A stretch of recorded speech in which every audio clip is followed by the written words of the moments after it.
pessoas! Para quem me conhece, eu sou a Carlinha. Que saudades que eu tava aqui desse canal e de vocês. E se você não me conhece, é só se inscrever para acompanhar os vídeos. Eu tenho certeza que você vai gostar. E se não for pedir muito, já vai deixando um like, porque depois a pessoa acaba se esquecendo. Assim o YouTube entende que você gosta desse tipo de conteúdo. E vamos agora para a história de hoje.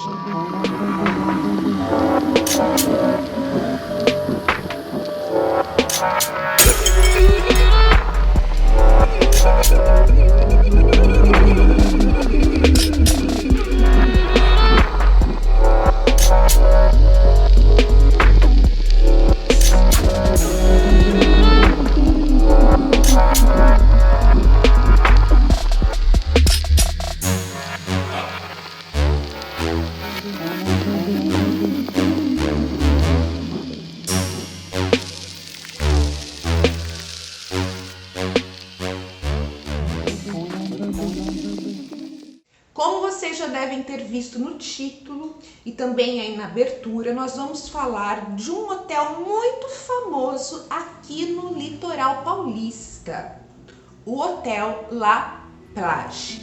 Um hotel famoso e também misterioso devido a algumas mortes esquisitas que ocorreram no local. Lembrando que esse vídeo é mais histórico, tá? Ele não vai ficar elucidando o sobrenatural, você não vai tomar susto, sabe? Essa não é a intenção desse tipo de vídeo e todo mundo aqui, né, desde os fatos até os lugares e as pessoas serão tratadas com o devido respeito. O Hotel La Plage, a primeira versão, e logo vocês vão entender o porquê.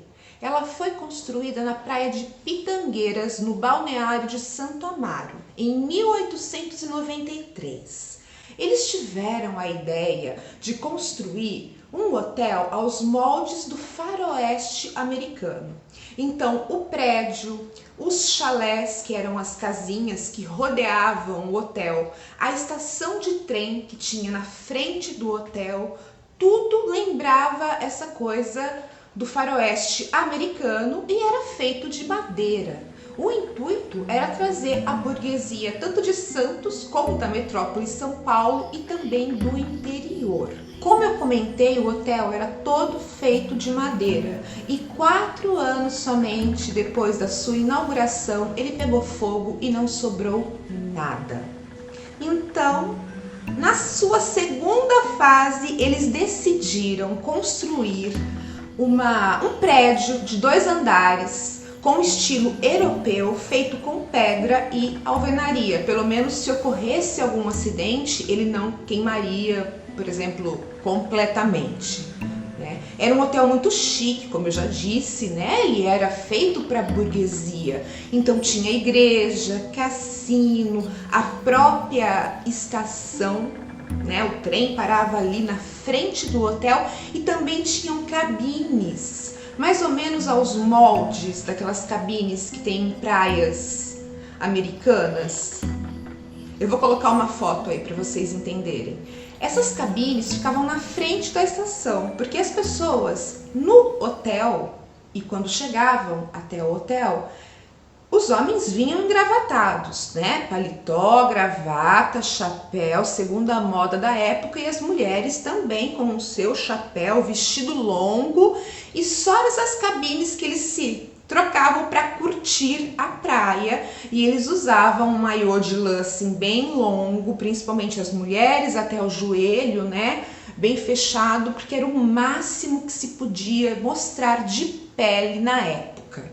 Em 1912, eu acho que um dos maiores empreendedores privados da capital e do Brasil em si, chamado Percival Facquard, ele reconstrói o hotel, e dessa vez de uma forma muito mais suntuosa, com 3 andares, com uma arquitetura bem interessante. Inclusive ele chamou o arquiteto na época muito famoso, Ramos de Azevedo, para fazer esse desenho desse hotel e aí o negócio bombou. Haviam postais na Europa, em vários países, mostrando o grande Hotel La Plage. E agora nós vamos para a parte mais sinistra da história. Várias mortes aconteceram nesse hotel, de maneira um pouco misteriosa, mas como se tratava também de pessoas famosas, é normal que fosse omitido da imprensa, né? Como é que foi a morte realmente, como que isso aconteceu, e isso contribuiu para que o hotel ganhasse fama de amaldiçoado. E, inclusive, isso, né, segue até hoje. No local onde estava o hotel foi construído o Shopping La Plage, lá na Praia de Pitangueiras. Então quem visitar o Guarujá pode visitar o shopping, que é bem grande, mas depois eu falo mais sobre isso. Em 1913, um ano somente depois da reconstrução, né, da inauguração do grande hotel, o ex-presidente Campos Salles morreu de repente no quarto 44 de uma embolia pulmonar. Então não se sabia se ele estava doente, mas ele estava lá para participar de um evento e aparentemente o homem estava bem, tá? Depois disso, 15 anos depois, o próprio arquiteto do hotel, o Ramos de Azevedo, morreu no mesmo quarto, no número 44, e não foi divulgado na época qual foi o motivo da sua morte. Foi uma morte misteriosa. Essa coisa do quarto 44, eu vou ser sincera para vocês, eu tô vendendo peixe pelo mesmo preço que eu comprei. Porque a fonte, né, eu encontrei uma fonte só falando que todas essas mortes ocorreram num mesmo quarto. E isso pode ser... Isso foi meu cachorro. Você tá bem maluco? Beleza? Firme? Então, isso pode ser uma pitada, aquele, sabe, que a reportagem ali inventou, talvez para dar mais dramaticidade à história. Ou não, pode ser que faça sentido. Como eram pessoas famosas, eu posso concluir que talvez o quarto 44 tivesse uma mobília diferenciada, um tamanho maior, uma vista mais privilegiada para o mar. Então alguma coisa tinha neste quarto. E a gente não está falando do capiroto. Em 1932, Santos Dumont foi encontrado, eu não vou falam que é no mesmo quarto, né? Mas foi encontrado num dos quartos, enforcado pela sua própria gravata. Ele cometeu suicídio, né? Hoje sabe-se disso. E na época a camareira também contou essa história. Mas como ele era uma pessoa muito influente, na época do ocorrido, isso não chegou até a mídia, até os tabloides, e deram uma morte meio que por um mal súbito, né? O que se sabe é que possivelmente Santos Dumont era homossexual, então ele se sentia assim muito deslocado ali naquela elite cafeicultora da época. Vocês imaginam, né? Pensem na homofobia hoje, vamos tentar pensar isso com uma pessoa de notoriedade, famosa, e naquela época devia realmente ser uma barra. Então esse teria sido o motivo da sua morte. Em 1949, em meio a um baile de carnaval, estavam lá os irmãos Matarazzo, o Olímpio e o Eduardo. A família Matarazzo é muito influente até hoje, inclusive em São Paulo, imagina, na época. E eles foram mortos a tiros depois de uma discussão com um delegado local ali da cidade. Bom, pessoal, então essas foram as mortes que aconteceram no hotel. Aí vocês julguem aí se vocês acham misteriosas ou não. E o que aconteceu com o hotel? Em 1959 ele foi demolido, porque os jogos foram proibidos e o cassino era a grande estrela do hotel. Os mais jovens até se aventuravam a tomar um banhinho de mar, uma coisa assim, sentar ali na varanda, nas cadeirinhas, dar um passeio. Agora, a elite mesmo, né, aquela elite, os mais velhos e, consequentemente, a galera da grana, eles entravam no mar só para um banho terapêutico que de repente o médico tinha sugerido. O que eles gostavam mesmo é de ficar no cassino, né? E com a proibição dos jogos, o hotel começou a ir mal das pernas e não tinha como um empreendimento tão grande se sustentar agora sem o cassino.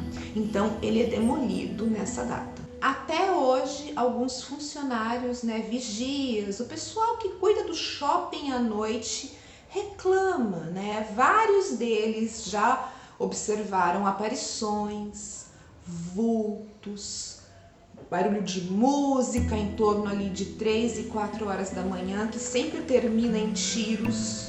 Eu acho que fazendo ali uma alusão ao baile, né? E à morte dos irmãos Matarazzo, mas isso é muito uma coisa de lenda urbana, que o povo comenta. Então não dá para saber se é verdade, né? Nós temos o depoimento de um rapaz que não se identificou, se diz um vigia, que levou um baita susto porque ele estava fazendo a ronda mais ou menos por volta de 3 horas da manhã no shopping. Ele estava andando pelos corredores e ele viu o espectro de um homem enforcado. Então, né, reza a lenda que ele saiu dali, pediu demissão, nunca mais voltou e se revoltou na entrevista dizendo que quem tem contato com isso é as pessoas, né? O pessoal da limpeza, o pessoal da segurança, quem fica no shopping à noite. E são pessoas, em sua maioria, pobres. Que se fossem granfinos, eles já teriam tomado uma providência, eles já teriam mandado benzer o local, enfim, teriam tomado alguma atitude. Bom, essa foi a história de hoje. Eu espero que vocês tenham gostado de conhecer um pouquinho mais a respeito deste hotel, que realmente ele foi muito famoso, não só aqui no Brasil, e é no Guarujá, aqui pertinho de casa, então é por isso que eu quis trazer essa história para você. Se você quiser, me segue lá também no Instagram, @CarlaTito. É isso, ó, um beijo e eu fui!